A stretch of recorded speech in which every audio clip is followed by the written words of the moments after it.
Much for joining us. Thank you for people online who can't see me but just hear me as a mystery voice. This is obviously being recorded. So I'm Fred Kate, and I have worked here on and off for 35 years, and it's such a pleasure to be able to welcome you today.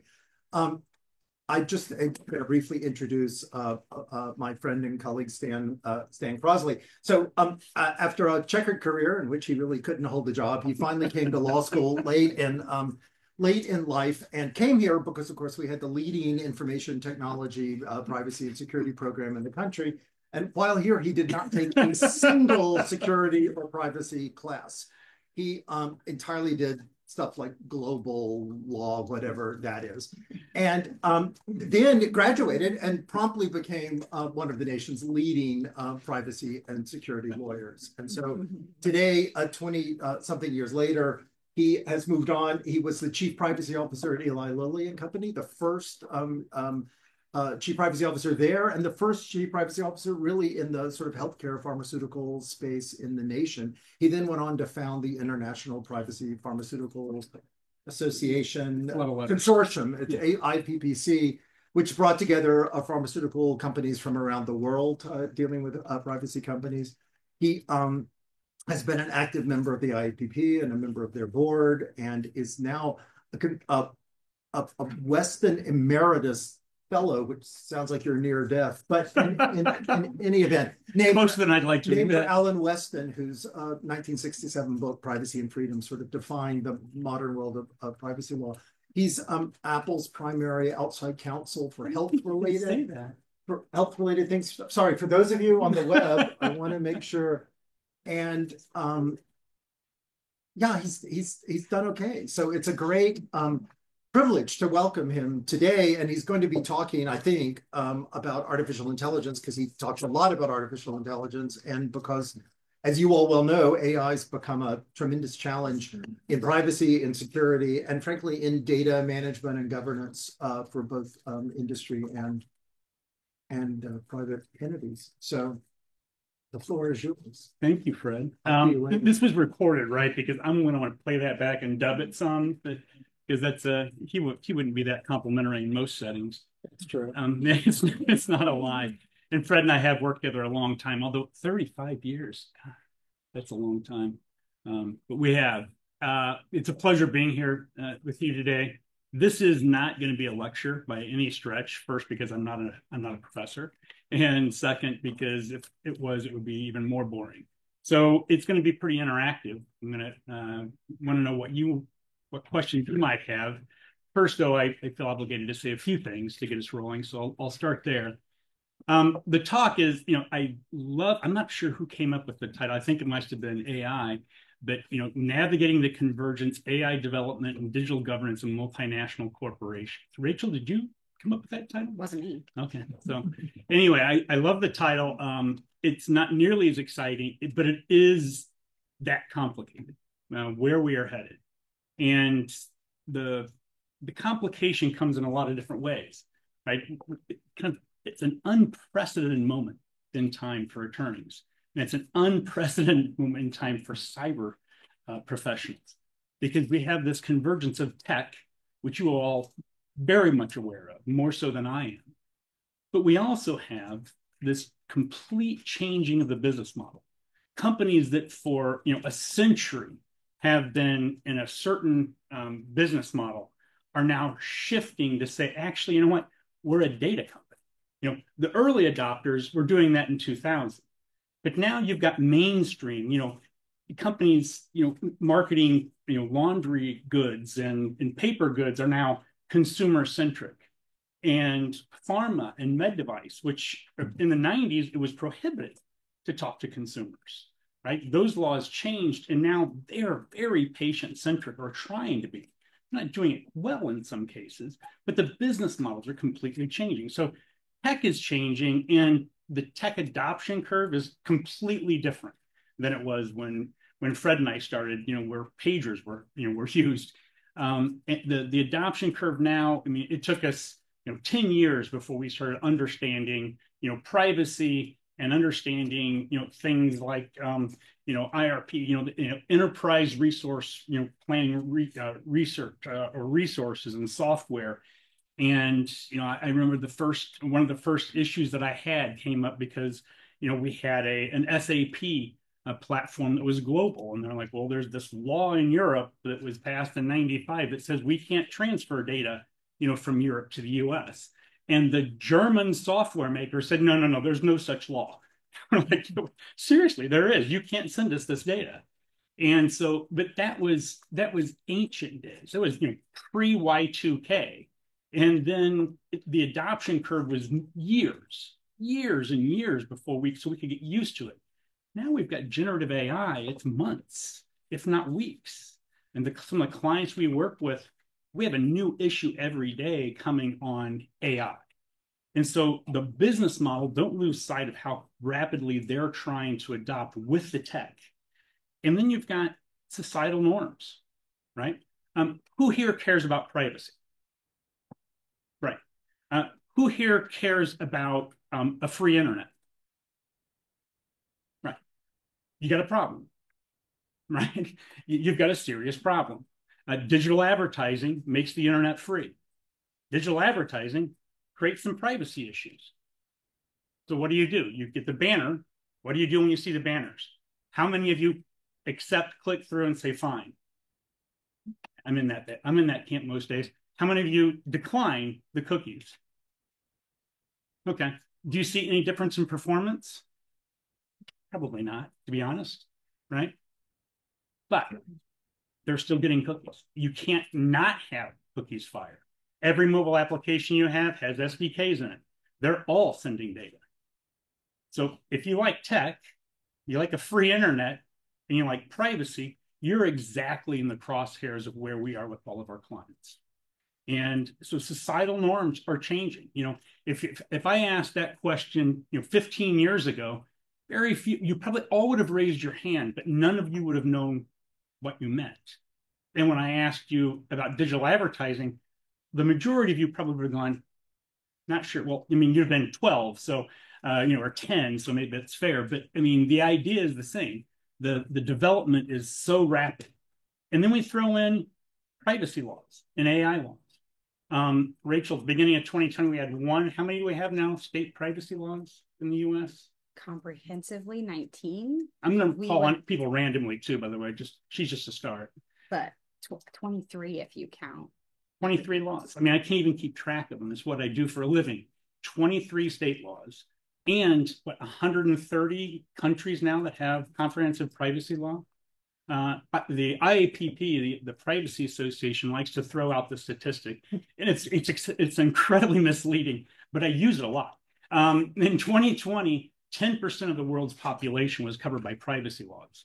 In 2024, as of March, 90% of the world's population was covered by privacy laws. Now, that's just because basically, China and Brazil and India passed privacy laws in those 4 years. But it's still an indicator of just how rapidly the laws are evolving. And then enforcement, right? And so we've got enforcement not only from government authorities, but enforcement from private litigants, bringing class action suits. And they're getting very creative. And so we've got tech, business model, societal norms, privacy and AI laws, and enforcement, all rapidly changing. If any one of those was changing and all the others are static, you would still have a challenge in a multinational corporation to keep abreast of it. With all these factors, all these vectors changing at once, most companies are just sitting back and saying, we're not sure where to start. We're not sure where to finish. And so, I think one of the problems is the laws are very administrative heavy, right? And so it's make sure that you have, you have this language in the footer of the website, right? Make sure you have this checkbox on a web form when you collect the data, right? And the impact of privacy is minuscule.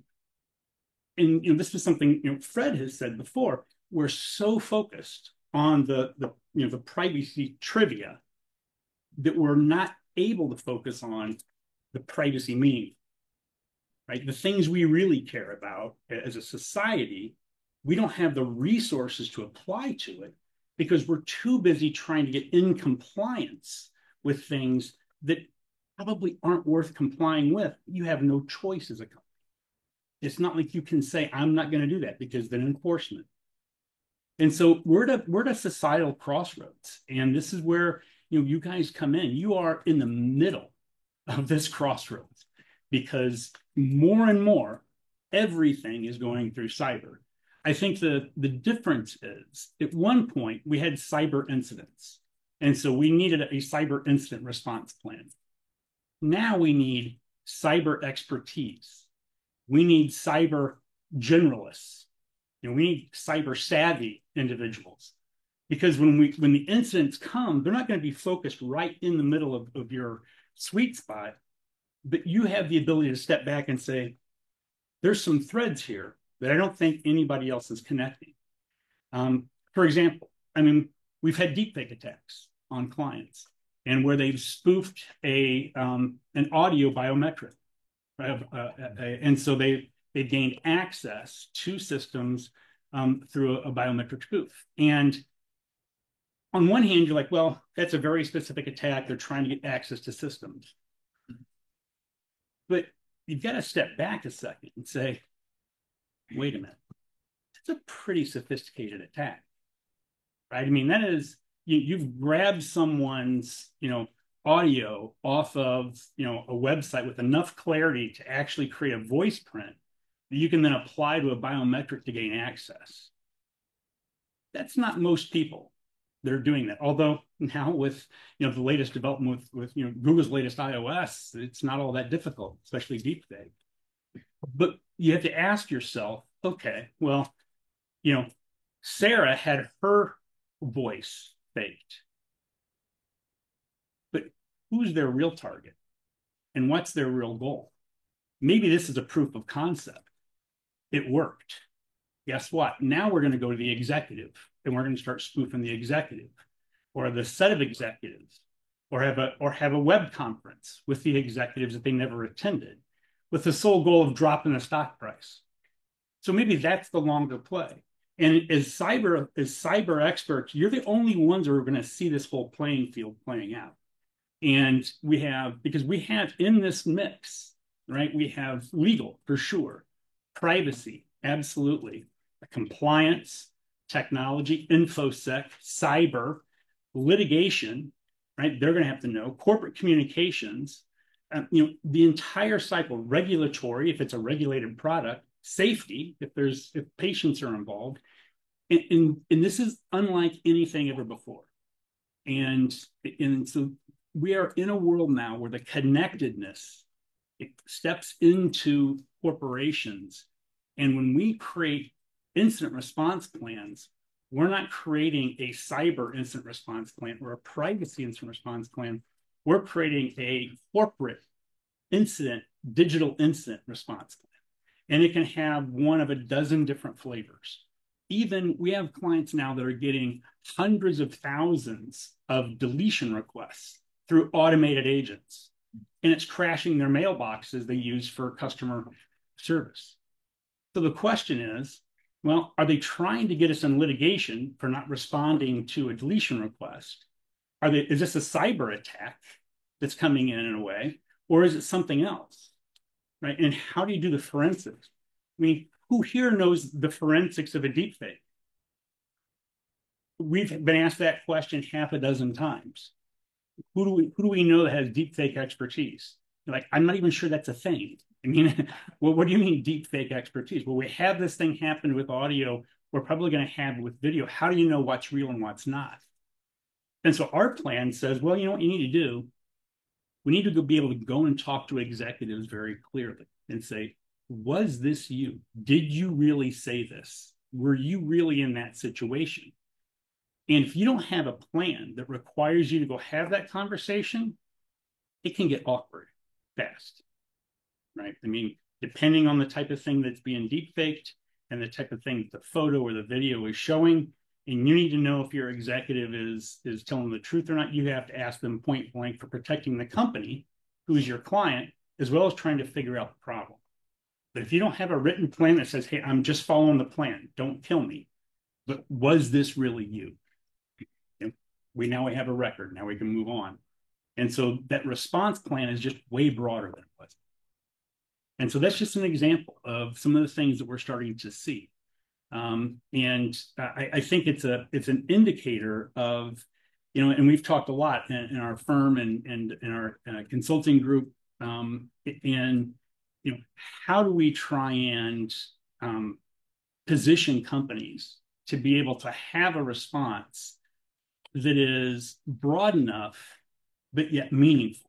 I mean, it's like the global privacy policies companies have, right? They say we will obtain consent wherever required by law, right? That's not a policy position, right? That's a restatement of the law. But companies have it. Why? Because if they get more specific than that, then they kind of start tripping over themselves. So they have to have them broad. All the privacy statements you read online, we draft them as broad as possibly tolerable.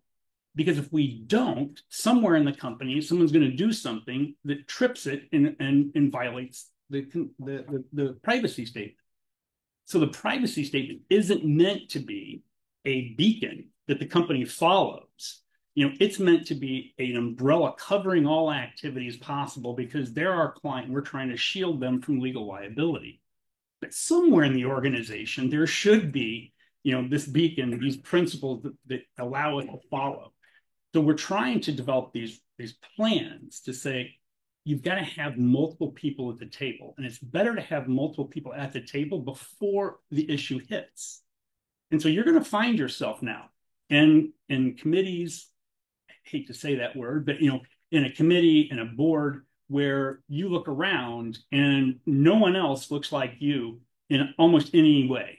Right? It's not your profession. It's not your race. It's not your gender. It's, there are going to be a multitude of individuals with different professions sitting at that table, some of which may not even be logical until you start having the conversation and realize there's a common thread running through it. And so your ability to speak across these disciplines is more important than ever. Your value of being locked in only on cyber and knowing the nuances of that has value. It's not the value companies are going to need the most. So that's my initial thoughts.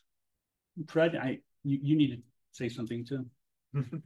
Yeah. So are there, obviously it's completely open to questions, but I have a question for you first while others are. Please, someone ask a question. Yeah. So one of the things that I think seems to be challenging almost everyone is the kind of who's in charge question. And I don't mean who's in charge of the internet. I mean, who's in charge in a given government agency or a company or whatever. Is it reasonable to think someone's in charge when it comes to data risk, data strategy? Is there someone in charge? Should there be someone in charge? Two different questions and very different. Should there be someone in charge? I think we have to. I think ultimately someone has to be pulling the trigger on decision making. And if any of you have ever been in a committee, they are the worst decision making body that exists. But having one person accountable for ultimately deciding making the decision and standing by it is going to be critical. I think now more than ever. Do companies have that now? Not even close. And AI has created the current soup. When it was just privacy and tech, we had a chief privacy officer, we had a CISO, we had a CIO. The world was nice. We didn't really realize how simple the world was at that point. And then AI comes in. And you're like, well, who here is in charge of, review of AI technologies? Who's in charge of the in-licensing? Procurement's like, well, we do in-licensing. We're like, okay, fantastic. Do you know what you should be asking, for AI developers? Silence. They have no idea. Okay, let's go to InfoSec. Yeah, we know the security controls. Okay, well, what about the data source issues? The data provenance. Who here is in charge of data provenance? And so you can go down the line. AI brings those things together like never before. And so it's both an application review, it's a security review, it's a privacy review. it's an intended use review, because the capability of like a Gen AI, we have companies who've said, well, we're going to bring Gen AI in. And you're like, okay, but what's the permitted use of it? Well, we want people to be creative. Oh, they will.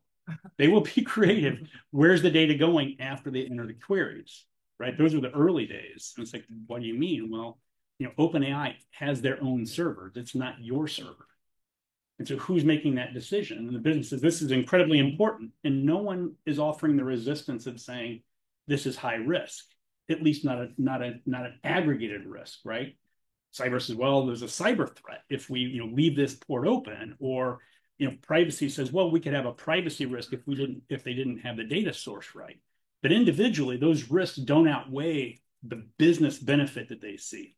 And they're all brought up serially, right? And so it's not this aggregated risk where you go, okay, that's a lot of risk that we're assuming. So you get that in companies. Then you get the exact opposite. You say, this is an incredibly important business piece. And someone says, this is an intolerable risk. And because no one can quantify it, the business backs down. And so now lives aren't safe, maybe, right? I mean, GE Health, what do we hear say? They have 70 regulated products that include AI that the FDA has approved already. 70. And so, I mean, this horse is way out of the barn. But we don't have this ability to aggregate risk well. And in cases where we don't, that works both in the favor of AI and works against it.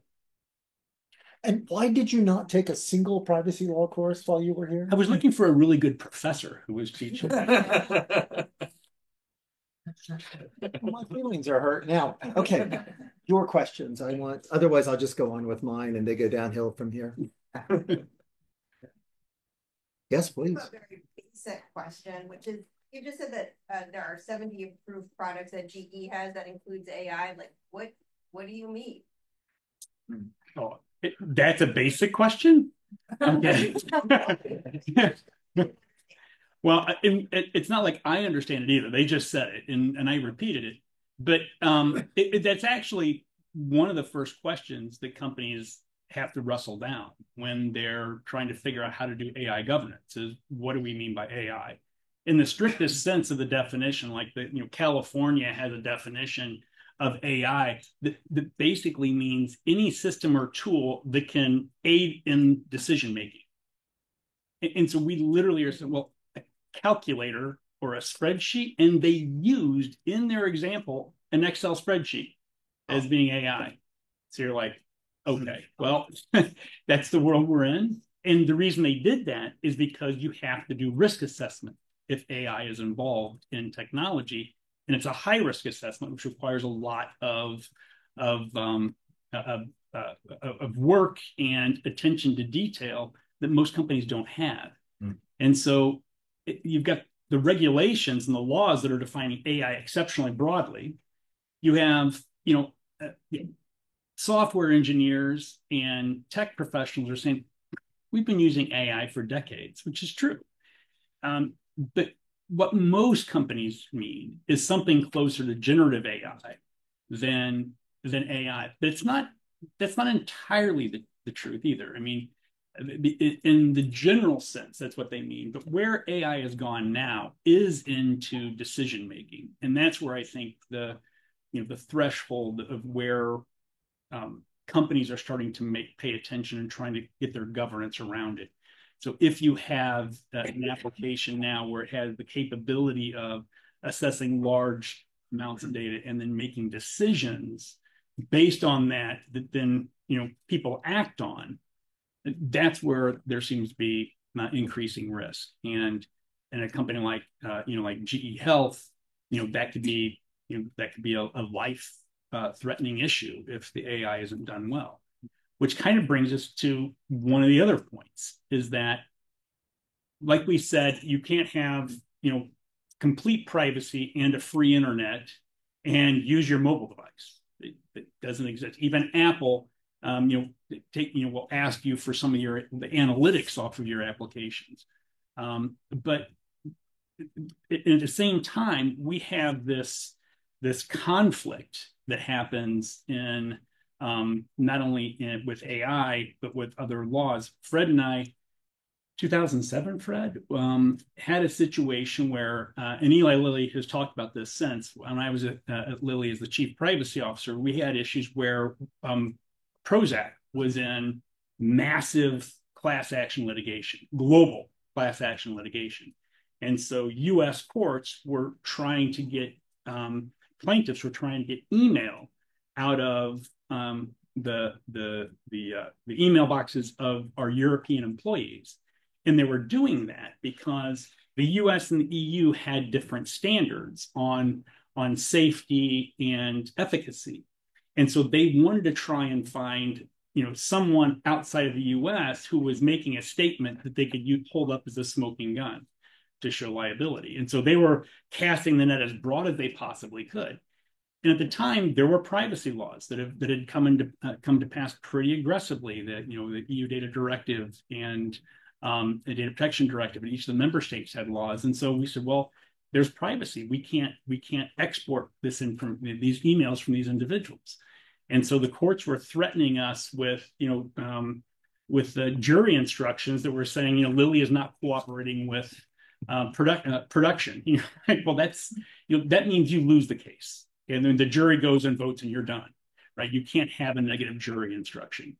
And so the head of litigation came in and said, how can we solve this problem? And so I grabbed Fred and we went to Europe and had a conversation with the European data protection authorities. And we brought over a US judge, Sarah Shenlin, right? And it was the most remarkable thing that, even to this day, it was pretty remarkable. In this meeting that Fred had agitated, which, as you know, Fred's a good agitator. We had a judge say, the German regulatory authority said, business email is personal data, and it is against the law to export, German business email to the US for this purpose. And Judge Shenlin just said, you have stupid laws. I mean, she said, and I was like, I am so getting fired. That's it, And the German Data Protection Authority said, well, at least we don't have laws where people do fishing expeditions to find, stupid information. And they kind of fought back and forth, and we kind of sat back, and they finally said, well, maybe we can figure this out. And Fred ended up writing drafting a recommendation. They adopted it wholesale, and we were able to do a modest amount of enough e-discovery from Europe to satisfy U.S. courts that we weren't trying to shirk our responsibilities. And so, but we run into that everywhere, right? Safety is a big problem. We needed lots of data for safety purposes. AI is another. I mean, we run into this issue where we've got a lot of scraping going on the internet, and it's robot.txt. And it's permissible tag scraping, and then you've got copyright law now that is trying to get us started to say that that's a violation of copyright. And you were a copyright professor, I think, when I was here. I did. Yeah, you didn't take that either. And I became a copyright attorney after that, just to be clear for Lilly. So yeah, I probably should have raised that. So these conflicts happen a lot, and so we find ourselves in circumstances, not just where we have policy problems or ethical problems. We have intractable, is that a word? No. Impossible legal conflicts that we can't resolve easily, which then leads to broader policy issues.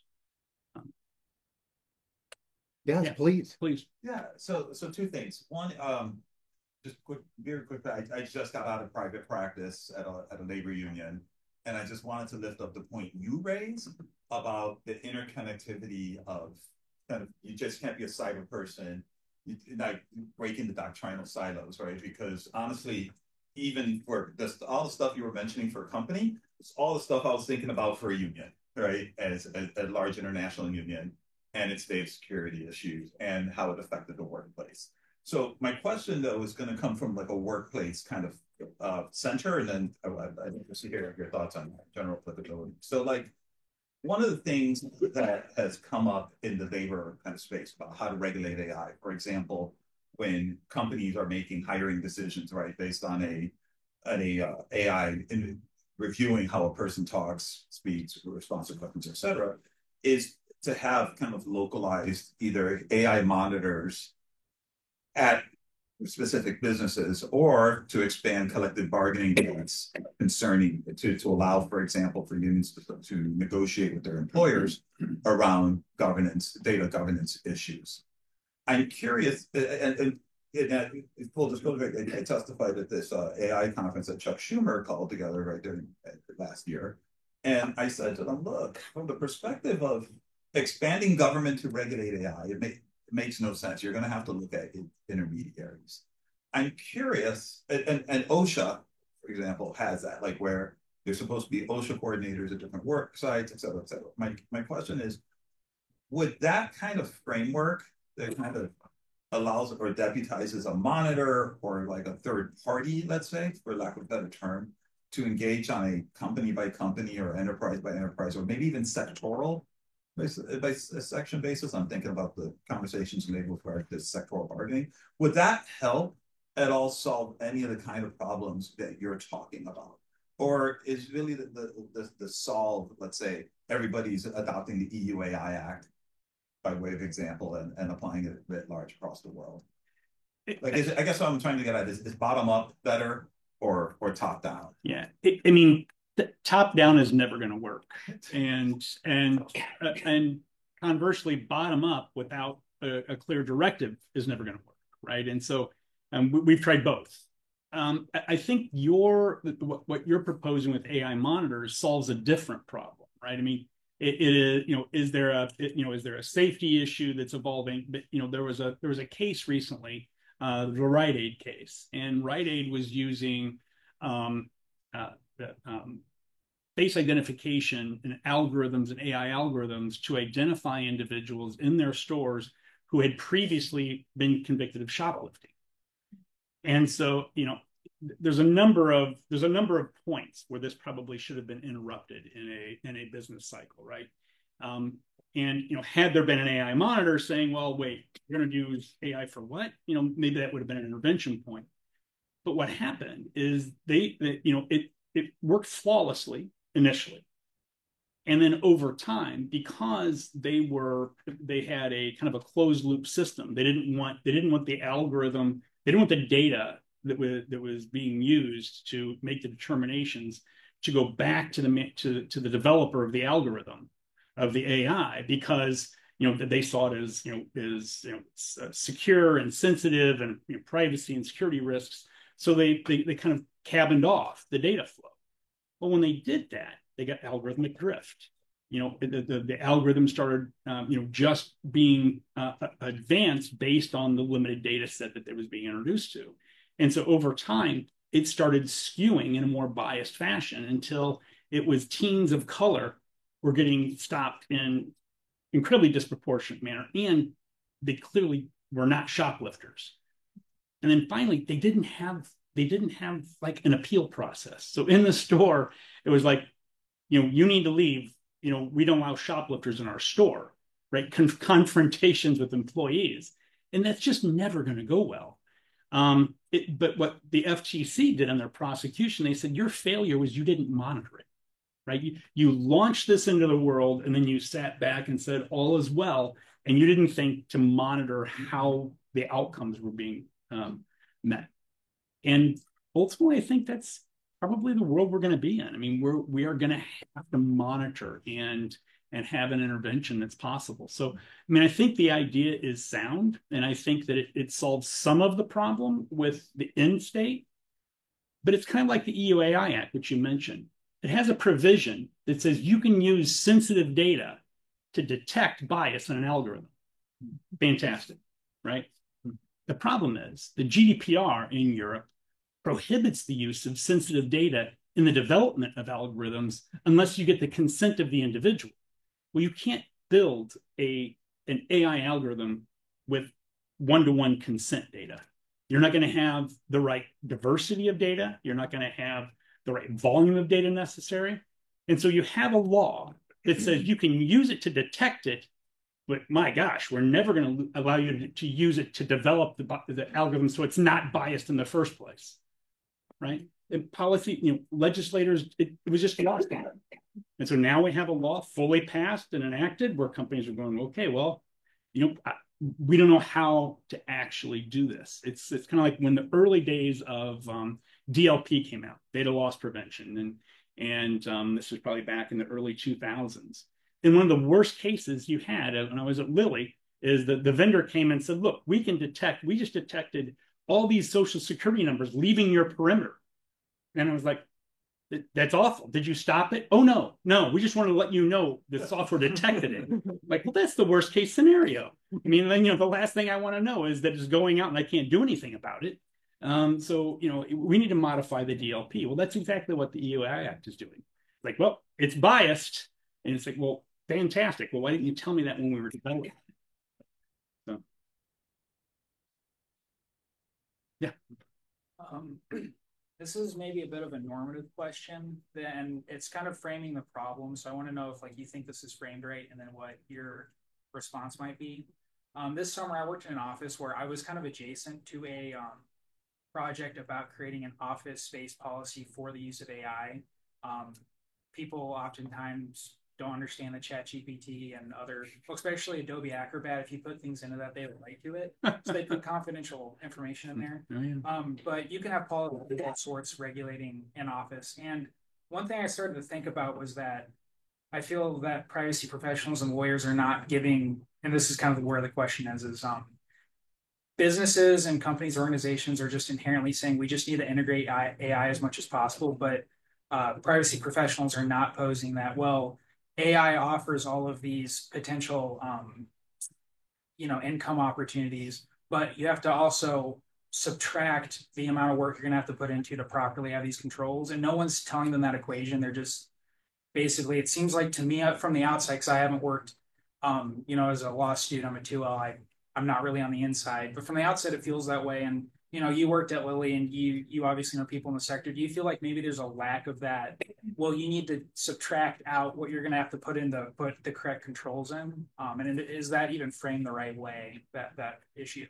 I'm smiling because it is shockingly accurate and shockingly unaddressed in almost every way, right? And the reason it is because most companies are set up with budgets that are siloed.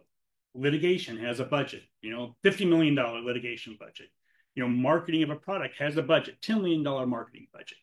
And what marketing does has a direct impact on litigation, right? What litigation does has a direct impact on marketing, but the two don't talk, right? And so, and that's been true forever, like even in vendor negotiations, right? And when you're an attorney, you get into vendor negotiations all the time. And as IT or security professionals, you're going to be doing assessments of these vendors.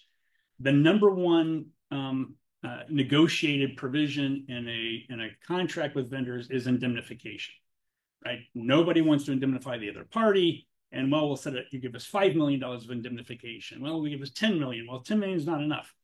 Well, I've been in endless numbers of those conversations and negotiations where I say, and how much is the contract for? And what type of data is at risk here, right? We're just negotiating, it might as well be, well, we'll take butterflies. No, we want zebras, right? I mean, there's almost no correlation to risk within an organization. In some ways, you get this more blatantly with like mergers and acquisitions, but they're aware of it, right? If you're acquiring a company for $5 billion and privacy comes and says, we got a huge privacy issue, they will inevitably ask, well, what could that cost? And you're like, 50 million. They're like, that's fine. We'll deal with it after. This is a $5 billion acquisition, which makes complete sense. They've set the bucket of risk and they're saying, we're doing this. And in a way, companies are doing this kind of without that much knowledge about the process. They're saying, well, it can't possibly cost us that much if procurement does something stupid. So we'll just let them do their thing. They'll keep, our risk down as much as possible, and we'll move from there. But a coordinated assessment on what the cost is to do something and what the potential exposure is is usually not part of the calculation. But you're putting your finger on something that's really important. The risk with AI has the potential to be an order of magnitude more than we've experienced, right? I mean, there's issues at play here that we don't fully understand yet. And depending on the type of AI, it can be exceptionally important to know. And we've started trying to have those conversations about, and it's not just privacy risk, right? It's security risk. Well, if you do that, we're going to have, a fully containerized system, and this is going to have to be in a different, offsite. We're not going to have the same, security access, limited access, and security controls. Well, you got to stand up a data center separate for, an AI tool. You have to consider whether that's going to be, worth the cost. But the other problem is we're not really good at expressing benefit, right? And we do risk balancing all the time. And the European Union has the ability under GDPR to say, well, what's the benefit of the use? And all the state laws in the US now. So, well, what's the benefit of the use? And if you ask, companies, it's like, well, it's marketing. We'll get more exposure, or we'll get more data. Like, no. What's the real benefit? Will it benefit the individual? Oh yeah, they'll really like the application, or it'll help them to do math faster. Like, okay, we need better quantification of exactly what benefit is coming. And I say, but I think is that what's the real benefit, kind of without all the the superlatives, and then what's the real risk? And both of those are kind of aggregations, and this is kind of back to what we're talking about. It's really a bigger universe of a conversation. It can't just be individual silos making these decisions anymore. And this is coming hard and fast on companies. California has a provision in its privacy law where for high risk assessments, you have to create a digest of the risk assessment that was completed. So here's the risk that we see, we quantified it. Here's the mitigating controls. We're using encryption, limited access to the servers, et cetera, minimum use of the data, delete it as soon as we can, right? Mitigating controls. You have to put all that into an assessment process. And then that assessment, you have to kind of boil it down to the essentials. And then that has to be actually turned into the regulatory authority for review. And it has to be certified by a designated officer saying that we undertook an appropriate risk assessment prior to processing beginning. And under California law, there's a false documents law that makes it criminal if they're lying on that document. And lying means not knowing enough that it was a lie, right? And so all of a sudden, companies are starting to step back and go, wait a minute, we need this process to be much more defined. But I think you've hit the nut. I mean, it is really difficult to do those things. Yeah. Yes. Hi. So first of all, I'm not a lawyer, and so, or even a law student, but been working in the privacy space for a very long time. And for the last 7 years, we've been working at the IEEE for a standard that is that involves a very simple legal product called the contract that seems to me like it could help a lot of these problems. And so it's right now up for voting. But if it happens as a standard, it's human readable, lawyer readable, machine readable contract that the individual offers. So you would say, I'm happy to be on your website. I'm happy to do business with you as long as you don't track me off the site. That would be one of the contracts. And we're involved with I'm on the board of a nonprofit called Customer Commons, and Customer Commons, in the same way that Creative Commons holds these different agreements, will hold like a series of agreements about, what the one we call no stalking is. You can follow me while we're on the site, but not off the site. So in other words, where I'm going with sort of a question is, has this ever been considered? And I mean, you're a corporate lawyer, right? So, it's all about the corporate problem. But if the customer comes with a contract, it makes it easier to track consent. Consent doesn't scale because who's keeping this? Who's keeping track of this? Whereas if there's a contract of what the privacy terms are for the individual and the other side, doesn't this help everyone? Has there been any conversation? We're just doing it off in the tech world without, we have some lawyers that say, yeah, this is a cool idea, but I'm just curious about like bringing it actually into sort of corporate law. Wouldn't it be a helpful thing that has benefits, but it isn't really, it's not a cost situation? Yeah, I guess I always start with harm. And so, I really need to understand what harm we're trying to avoid by an action that is going to have an impact to, the whole ecosystem, right? There's a waterfall of things that happen.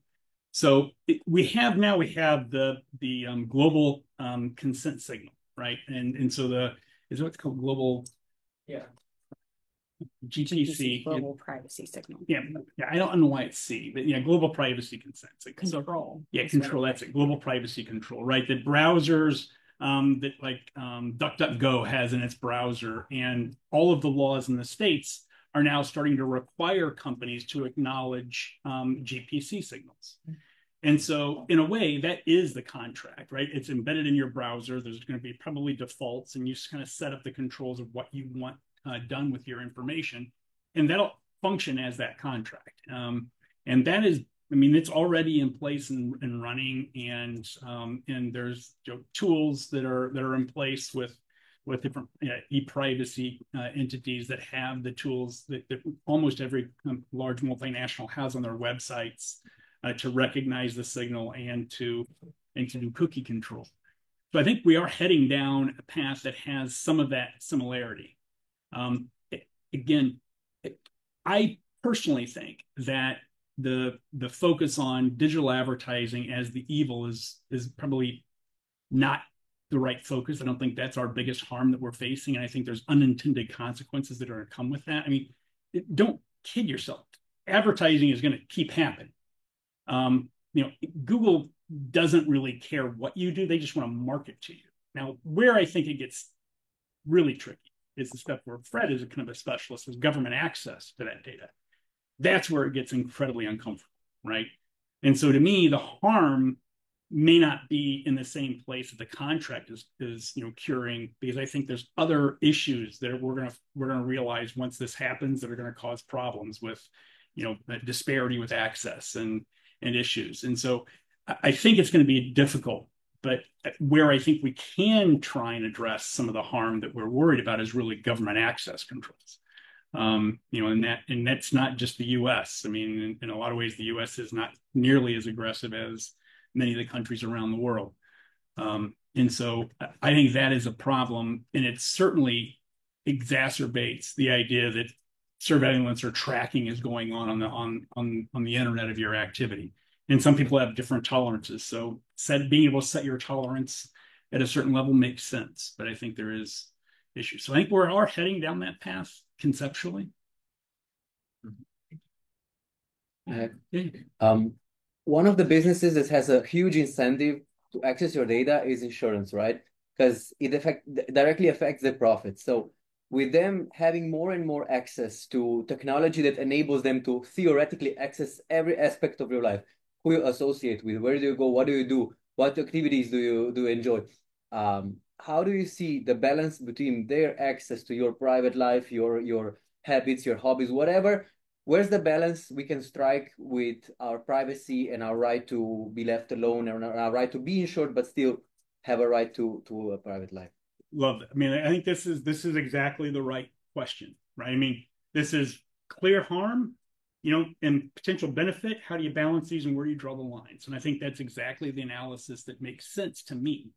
And so, again, we've made this decision in areas like health, right? The Genetic Information Non-Discrimination Act. You can't use genetic information for healthcare coverage, but we haven't. Your genetic information isn't protected, by the way, in about half of the states from life insurance determinations, right? Or long-term disability. Again, half the states prohibit it, half still permit it. In insurance, driving. State Farm, I think, that has the app that, they have all the commercials, safe driving, you get a discount. There's no discount. All right. They're selling data and they're using the data to affect rates. I mean, let's just be clear. And there's no law that says they can't, because you're giving it to them when you use the app. Right. And so, these decisions are made, and if they're not made knowingly, I think it's really a problem. And, insurance companies getting access to data for these things where you aren't in the loop is a problem. And I think we had that, I think that was the issue with some of the autonomous driving and, the digital cars. We've got a lot of that data. So I think I think the balance is that awareness. And I'm not saying notice and consent, by the way. That is a horrible construction, right? And we've known this for, it's unethical. We've known it for decades, that this is the law. This is what laws keep perpetuating because it's easy. But it is awareness and in action. So I think, I think you're onto something that's going to be litigated for sure. So I work as a risk engineer at like a major company. I'm doing my PhD with a minor in law, and then I was in the MS program as well. But we do these. Maybe you should come up here. No. So we do. I wanted your input from like a corporate setting. So we do these risk assessments, right? Whether it's in-house or with a vendor. And we have to go through sourcing and procurement. We have to complete a security engineering assessment. There's a VIP, vendor impact assessment, compliance by design, privacy impact assessment. I can go on. We have all of these processes. And what has once taken 2 to 3 months to get authorization to operate these assessments now takes 4 to 6 months at least. And so my question is, this is impacting business at some point. There's a cost, there's a loss.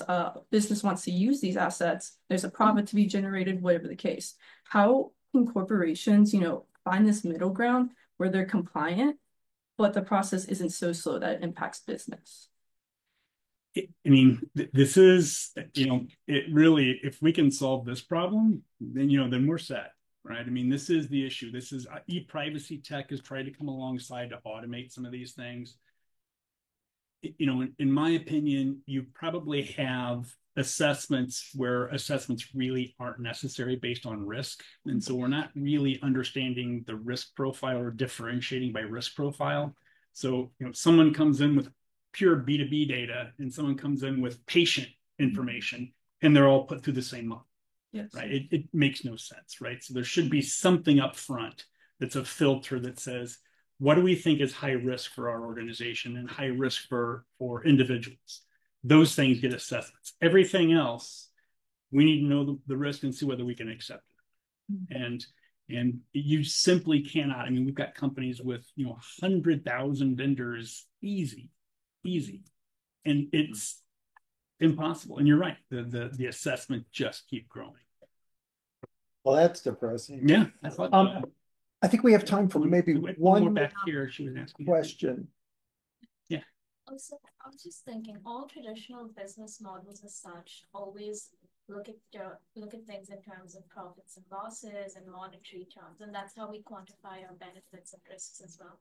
But sometimes when you bring in AI, especially at the pace that it is at right now, doesn't like the overarching business model itself, shouldn't it like remodel itself in a way to have a better overarching theme? Because if everything is put in numbers, then how does it make sense? Because then you use AI always for convenience, you're chasing those profits, but there's always so much put at stake at the same time. So should the overarching principle still be profits, or is there some ethical principle on top or something that guides businesses in a more, I don't know, conscientious manner than it is right now? It's a great question. And I think that, quarterly, you can get into this trap of thinking that companies are kind of steering the ship based on quarterly returns, and that's all numbers.